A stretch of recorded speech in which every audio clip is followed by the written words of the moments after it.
You already see it in your own work. Automation is eating big parts of traditional financial audit. Data tools test more samples faster and with fewer staff. But every one of those tools still runs on IT systems, and those systems still need to be audited. Therefore, the part of audit that doesn't die with automation is the part that understands those systems. That's IT audit. And here in Frankfurt, a senior IT auditor earns up to 30% more than a senior financial auditor in the same city. Same audit brain, but different leverage. In this video, I'm going to show you what IT audit actually is, how it connects to your financial audit work, and how you can make the switch without becoming a programmer. If you are a financial or internal auditor, and if you feel the pressure of automation, this is for you. You've already done the hard part. You know how to spot a risk, match a control, test it, document it, and defend your work. You're not lazy, you're not stupid. You're just stuck in a lane that's getting more automated every year. IT audit doesn't throw that away. It just points that same audit brain at the systems behind the numbers. I know the feeling of looking at IT job descriptions and thinking, this looks too technical, maybe this isn't for me. You're wrong about that, and I want to prove it to you. I started in financial and internal audit in 2014, moved into IT audit in 2019, passed CISA on the first try, worked at IFF and Capgemini, and now I audit global IT environments at Deloitte, Germany in Frankfurt. I had to learn systems and controls I had never touched before. Nobody gave me a clean roadmap, so I learned the switch the hard way. You don't have to. This video is the roadmap I wish someone had handed me in year 3 of my career. Let me keep this simple so your brain can relax. In this video, when I say IT audit, I am talking about IT general controls. You'll see them called ITGCs or GITCs. Same thing. We are focusing on 4 areas only: access controls, managing changes, backup and recovery, jobs and interfaces. I'm not going deep into cyber buzzwords or cloud architecture today. You are going to see exactly how these 4 areas tie into financial reporting and how you can use them as a financial auditor to move into IT audit. And if you stick to the end, I'll walk you through a tiny SAP scenario you can rebuild yourself. No code, just logs, timestamps, and good questions. Your financial numbers don't appear by magic. They come from applications. Those applications sit on databases and operating systems. Often they're running somewhere in the cloud. If an application drives a material balance, every layer under it matters for IT audit. So when you only look at the final number in the GL, you are looking at processed output of systems driving that GL. Right now, you probably test manual controls, a few automated controls, and you trust the system in the middle. But the more your client automates, the more that middle decides everything. Therefore, the financial audit team sets the scope of which systems are in play, and you, the IT auditor, test the controls around those systems. Once the scope is set, you already know the rhythm. Plan the work, map the risks, confirm the right controls exist, test the design, test the operation, document, report, and follow up. Same rhythm, different evidence. And there's the shift you are here to learn. Before we go deep, you need a clean mental map. Once you see this, everything else in IT audit stops feeling like chaos. Area 1, access controls. Who can do what in the system and who said that's okay. Area 2, managing changes. How code and configuration move from idea to production without chaos. Area 3, backup and recovery. What happens when something breaks? Area 4, jobs and interfaces. How data moves from one system to another without getting lost or corrupted.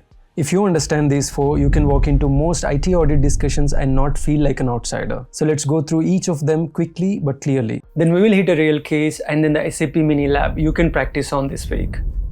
Access is about clean accountability. You always want to be able to answer 4 questions. Who asked for the access? Who approved it? What exactly did they get? How fast is it removed when they move or leave? You already do this in financial audit when you look at who posted a journal and who approved it. Same thinking, different object. You sanity check access through periodic access reviews or recertifications. That's where managers and role owners confirm, yes, this person still needs this access or they don't need it. And then you've got privileged access on top. Same idea but with stricter oversight, because these users can do real damage if something goes wrong. If you can explain access controls in one calm sentence like this, you already sound more like an IT auditor than a numbers only auditor. Change is disciplined housekeeping. Every code or configuration change should be requested, approved, tested, then moved to production. But if same person develops, approves, and deploys, you don't have a control, you just have a hope. Therefore, we separate development, testing, and production and make sure no single person can build, sign off, and push to live system alone. You already test segregation of duties in finance. This is the same story, just with systems and code instead of journals and payments. Backups are your safety net. First, you check that backups exist and follow the agreed schedule, daily, weekly, whatever the policy says. Second, you check they are stored the right way. If ransomware hits, your backup shouldn't die with the main system. Third, you look for proof that recovery actually works. A recent restore test with evidence. Because if you can't restore, you don't have a backup. It's as simple as that. Jobs and interfaces are the daily heartbeat of your client's data. Batches and data transfers must run on time. If they fail, the right people need to be alerted, and incidents need to be tracked to closure, not just passed and forgotten. When this area is weak, your numbers in the GL can be technically correct, but still incomplete or duplicated. That's how you get surprises during year-end. And this is exactly where a lot of financial auditors quietly rely on IT magic, but you don't have to. Because next, I'll show you a real IT audit quick we found in Access Reviews, and then we'll go into the SAP mini lab you can copy yourself. Let me show you what this actually looks like when something goes wrong, because this is exactly the kind of thing you will need to spot as an IT auditor. We were running an Access recertification for a large multinational. On paper, the process looked fine. Managers and role owners had to review Access and confirm it. But there was a small GRC quick. Reviewers could delegate the review back to the very user whose access was being reviewed. That's essentially self-approval. The system was letting users effectively sign off their own access.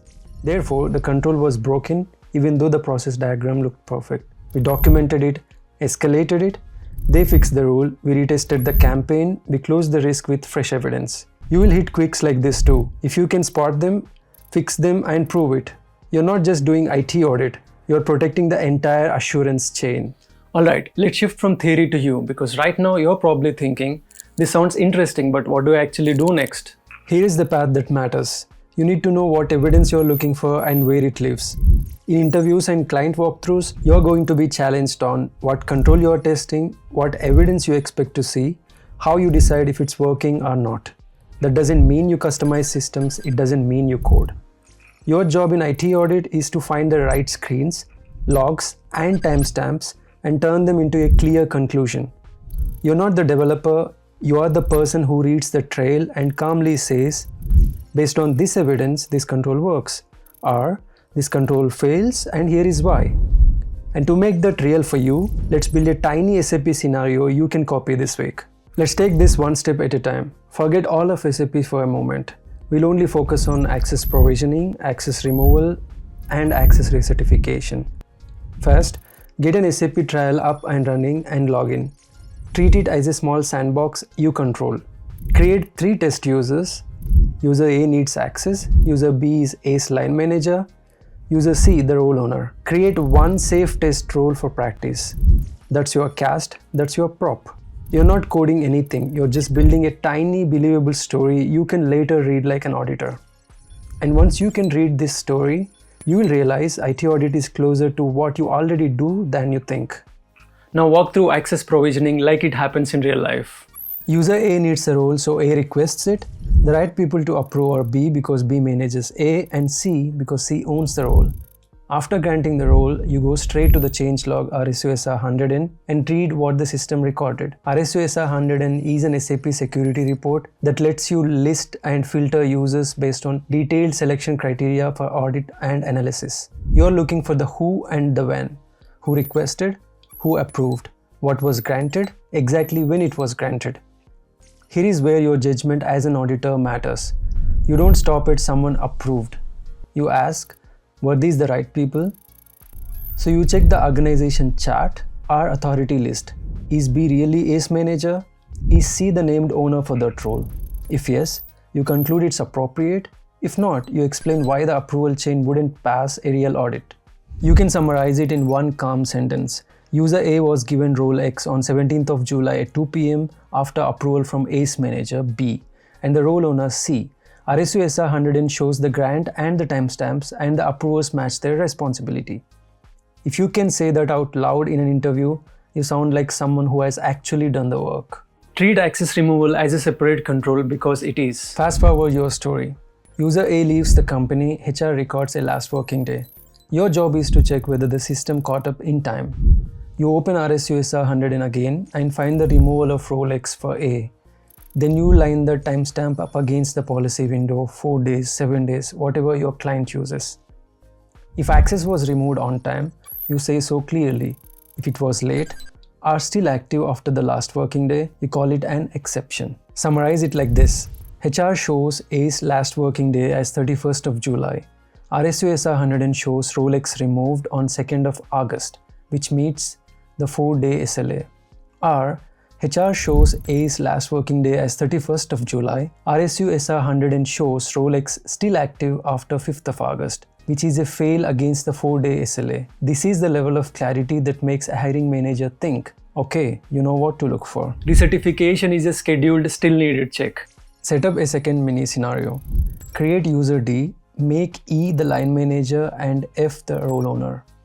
On your review date, take the list of everyone who holds the test role D and any other test users and send it to E and F. Their job is to decide keep or remove for each name and date their decision. If they say remove D, you actually remove the role. If they say keep D, you leave it. Now you connect the dots again. You have got dated review decisions and you have got system evidence that the decisions were applied.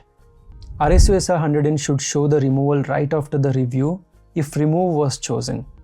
A fresh user role listing should show D still holds the role if keep was chosen. And again, you summarize it calmly. Role X was reviewed on 8th of August by D's manager E and the role owner F. They decided to remove it, and the change log shows the removal right after the review. Or they decided to keep it and the listing confirms D still holds the role. Once you can say these kinds of sentences confidently, you're not just watching IT audit from a distance.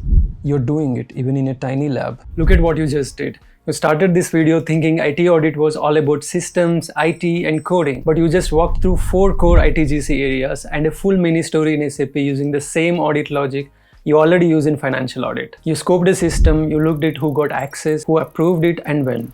You checked removal against policy, you tested a recertification, and you turned all of that into clear conclusions. Automation will keep changing how financial audit is done.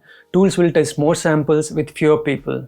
But those tools will always run on systems. Those systems will always need controls, and those controls will always need to be audited by someone who understands both risk and evidence. Your audit skills don't die with automation. You just move them closer to the IT systems. IT audit is the same audit brain you already have, pointed at the technology your clients rely on. The rest is learnable. If you want my ready-made AI prompt template and auditor-specific phrasing, to get a voice-guided walkthrough of RSUSR 100, email PDF to auditpathway@gmail.com and I'll send it with the screenshots you can practice on. But don't just close this video and go back to scrolling. Pick one thing from today, even just the SAP trial setup, and do it this week. Because if you don't move, automation will decide your path for you. If you do move, you get to choose it. Signing off.